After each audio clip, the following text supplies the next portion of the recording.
બાપુ એકવાર હું મારા ફામે બેઠેલો મારી વાડીએ, અને ભૂરાના લગ્ન થઈ ગયેલા, અને 15 દી પછી આવ્યો. 15 દી પછી મને કે બધું ઉઈદ લાગે. અરે મેં કીધું લગ્ન છે હજી 15 દિવસ જ થયા, નાના ઘડીકમાં શું થયું? મને કે મજા જ નથી આવતી. ધીલે દમે એટલા દલોપ તલીએ ને તો અંધાલું અંધાલું જ લાગે. હા, માલી બા બોલે તો જાણે કૂતરી ભણતી હોય. અને હકીકત કહો, છોકરાની હાજરીમાં કોઈ બાંધવું નહીં, બાળકોની હાજરીમાં કોઈ બે માણે બાંધ. જોકે હવે તો બાંધતા જ નથી કોઈ.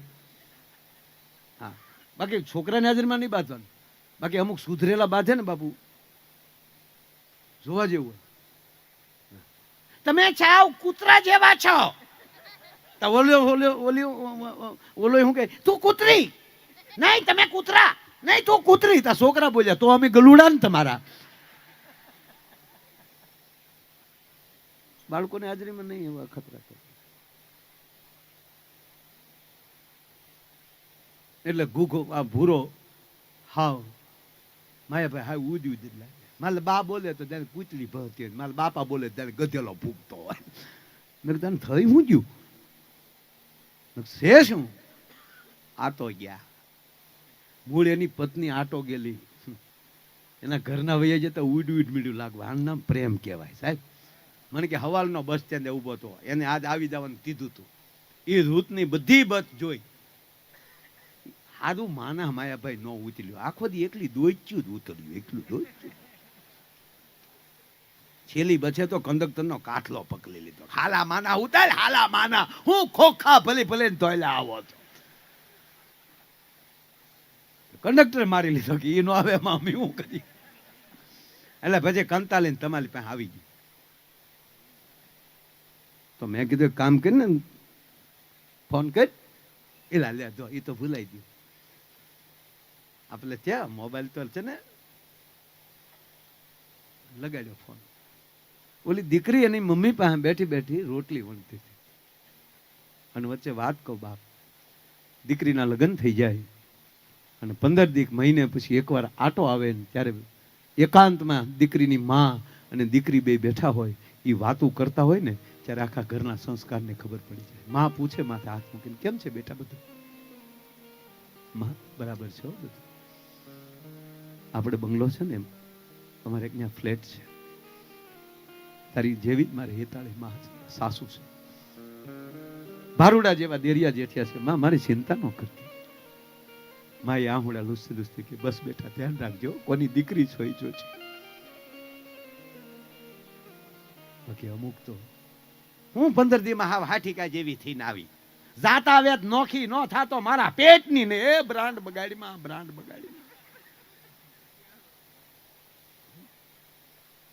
અરે એક દીકરી હારે જતી હતી ને સાહેબ, દીકરી હારે જાય તો બેન રોવે ને દીકરી પરિવારના. આખો પરિવાર રોતો હતો, આ દીકરી નહોતી રોતી. બોલો, બા રડે, મોટી બા રડે, બેનપણીઓ રડે. અને આ તો વરરાજો બે બાવડું પકડીને ઠેઠ ગાડીએ પગ્યા. દરવાજો ખુલી ગયો ગાડીનો, અને ઓલ્યું પછી પાછળ રડતી રડતું આવજો છું, આવજો બેની, આવજો, કાગળ પતેલ લગજો. તો વરરાજો ઓલે હાળિયું રોચ્યું છે એની સામે જોતો. વરરાજાને કોણી મારી, હું ન્યા ટગર ટગર જોવા બેહો ને ગાડીમાં, તમારા ડોળાને હક ન લાગતું.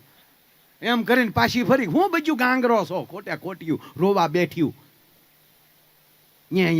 હું પહેલી વાર હારે જાઉં છું તો રગવા મળ્યું ને. પછી ખબર પડી, એટલે તારી માં રડે છે બિચારી કે દીકરી હવે ડાય થઈ રહે છે.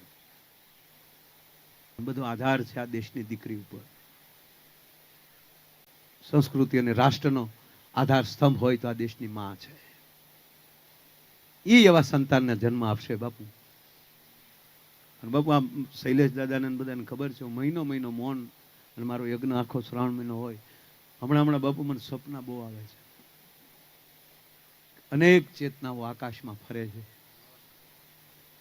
નરુ સત્ય કો માવું, અનેક ચેતનાઓ આકાશમાં ફરે છે. એને પાછું જન્મવું છે, માવું ને ગોતે છે. આજ ભાવેણાને આંગણે એક આ તમારો ભાઈ કયો, દીકરો કયો, એક તમારી પાસે ભીખ માગે.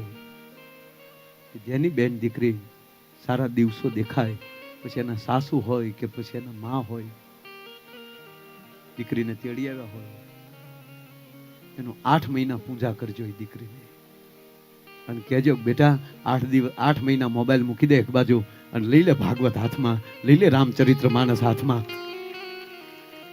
અને 8 મહિના કેવલ પાઠ કરે ભાગવતના. પછી દીકરી દીકરાને જન્મ દે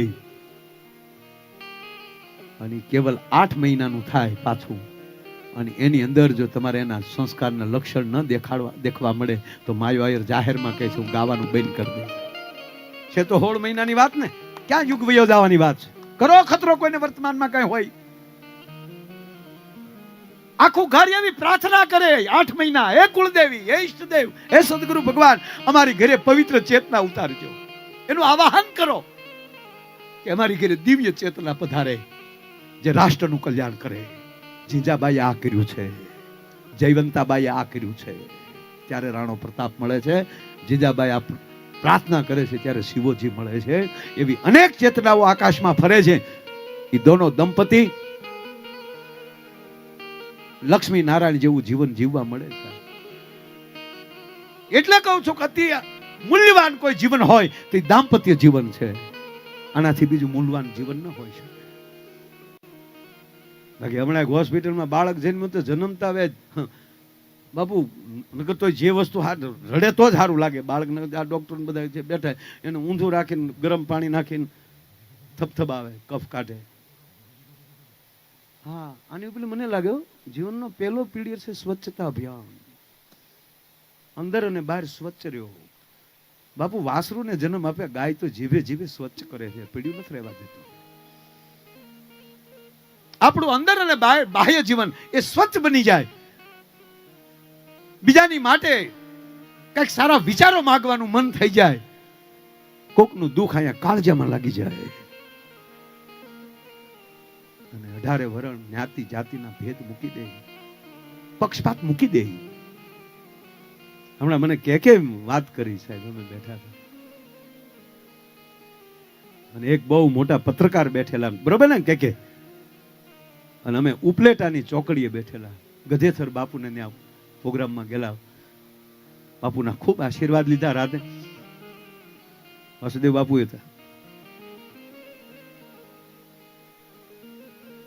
અને ત્યારે આ કે એમ બોલ્યા, ભાઈ ભલે દુનિયા જીતુભાઈ ને ગમે એમ કે, પણ મારે આજ કામ હતું, મેં ફોન કર્યો અને એ માણસે બધા કામ પડતા મૂકીને મારું કામ કર્યું, પક્ષપાત ન કર્યું. આવા દરેક માલી પક્ષપાત વયો જાય. હા, ચૂંટણી આવે ત્યારે જે તમારે કરવું એ લડી લો, પણ વર્તમાનમાં જેની પાસે સારા વિચાર હોય એને સ્વીકારો, સારી વાતને સ્વીકારો. મને ડાયાબિટીસ હોય ને થાળીમાં ઢેફલું આવ્યું, મારે ન ખાવું જોઈએ. પછી એમ કે જમવામાં કે હે કે નથી, પણ તને કોણ બાપ ના સમજે? મૂકી દે ને ઢેફલું. કોઈ બધું સારું બધામાં નહીં હોય.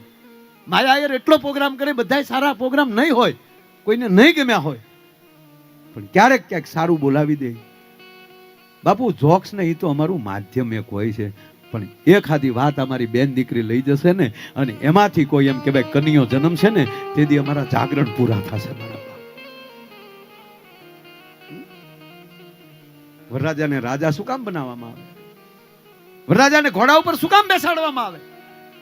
ઈ માટે લગ્ન પછી ઈ શેરીએ પાછો નીકળે ને ત્યારે યુવાનને વિચાર આવે કે આ શેરીએ મને રાજા તરીકે જોયો છે, આ શેરીએ મારા ગીત સાંભળ્યા છે, આ શેરીએ મારે ઢોલને હરણાય સાંભળ્યા છે. હવે મારે જેવા તેવા ડગલા બજારે ન ભરાય, આ ભીતુની મારે આબરૂ રાખવી જોવે, કારણ કે આ ભીતુએ મને રાજા તરીકે જોયો છે. પછી એની અંદર ફરક પડવા મળે.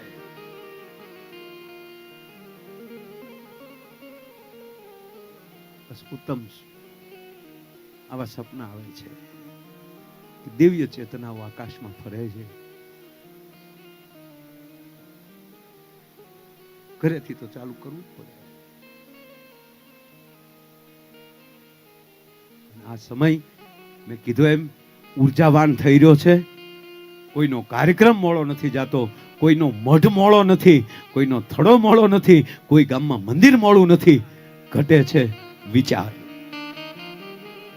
સંકલ્પ કરી લેજો કે કે દી હાથમાં હું મંદિરની આજુબાજુ જ્યાં હશ ત્યાં ભલે બહારગામ જતો હોઉં, હાઈવે ઉપર જતો હોઉં, 7 વાગવાનો ટાઈમ થાય તો જે પેલું ગામ આવે એ ગામમાં હું ગાડી લઈ લઈ અને એ ગામના મંદિરે હું 110% આરતી કરીશ. એ આરતી કરવા માણા વયો જાય, ઘરે હશે ત્યારે 100%. કપૂર ગૌરમ કરુણાવતારમ સંસારસારમ ભુજગેન્દ્રહારમ. ઘરે જેમ કહેવાય કે સવારમાં 6 વાગે ઘરે ઘરે ઝાલરું મળે વાગવા, તેથી સારે જહાં છે અચ્છા હિન્દુસ્તા અમારા. પૂરા પેલા કહો અમાર ગુગો એના સાહેબ લગ્ન થયા ને એટલે ત્યારે કઈ જોઈને નહોતું કર્યું સંબંધ. એ તો હવે આ બધા ભાગશાળી તે જોઈને સંબંધ કરે છે. પેલા આવું હતું જ નહીં, વડીલો સંબંધ કરતા ફાઇનલ. એ તો બેનું ઘરે આવીને ઘૂંઘટ ખોલ્યા ત્યારે ખબર પડી કે આ આપણા ભાઈ બોલો રાણી ભાઈ. અને કારણ કે ફેરાય તે લાજમાં કઢાતા હતા ને ફરાતા હતા. આપણે ઘણું જોઈએ પણ એ સનગ્લાસ લાજ હોય એ જોઈએ કે આપણે એનું મોઢું ન જોઈએ કે ખાલી હસ્તમિલાપ વખતે એટલું ટચ થાય. અમારે ઘોઘાન જાનમાં લઈ ગયા ને તો હસ્તમિલાપ કર્યો કે અરે મેં કીધું મને કે ગલતી ચાહે. 2 જણા માંડ હાથ પકડી રાખ્યા ને એનો હસ્તમિલાપ કર્યો. પરણીને ઘરે આવ્યા બાબુ, કોડી કડે રમી લીધો ગુગો, લાલ લુંગી ડોકમાં. પણ મૂળ ઘાંઘો છો કારે હું જોઈ લઉં કેવા છે. જેવા મહેમાન જમી લીધા જ્યાં એકાંત, કારણ કે મર્યાદા ત્યારે એ એકાંત જોઈ અને જેવો ઓરડામાં ગયો તો ગણે થાપના પાસે બેન બેઠેલી. પણ આમ જા ઘૂંઘટ ઊંચો કર્યો તો ઘૂઘો સકરી ખાઈને પડી ગયો. ઓય બાપા, ડુંગળી જેવડું દાણા, ડુંગળીની જેવડું માથું, લીંબુ જેવડો અંબોડો, ડાળિયા દાણા જેવા આંખ્યું, કાનકડિયા જેવા કાન, સકરિયા જેવી આંગળીઓ, ભેહું ભેગી કરી જે વાન થાય એવો વાન, એમાં પાછી લાલી કરેલી અને એમાં ઓલી જડ વજડ દાંત કાઢ્યા તા તો ભખ દીને પડી ગયો. ઓય બાપા, આની હાટું ડીજે વગાડ્યા. તો ઓલી નવી નવી એને એમ થયું કે આ રોયાને વાય આવતી લાગે તો ડુંગળી ભાગીને હું ગાડી પાણી સાટ્યું. 15 મિનિટે ભાનમાં આવ્યું. દીકરી એમ કીધું કે હજી પરણીને હાલી આવું. હા આમ શું કરો, કાલે હું પાણીની હેલ ભરવા બજારમાં નીકળું તો હું પગે લાગીને કહું મને એટલું તો કયો કે મારે કઈ કઈ ડેલીએ લાજ કાઢવી. ત્યારે ઓલો માઇન્ડ એટલું બોલ્યો, ઊભી બજારે ઉઘાડા મોઢે વહી જાય, આમાં કોણ ભણના દીકરો તારી હામો મીટ માંડે એમ છે. લાજનો ઉલાળ્યો કરી નાખ. અને રહી વાત લાજ કરવાની, તારે લાજ કાઢવી તો મારી એકની કાઢીએ, મને જીવવા દેવો.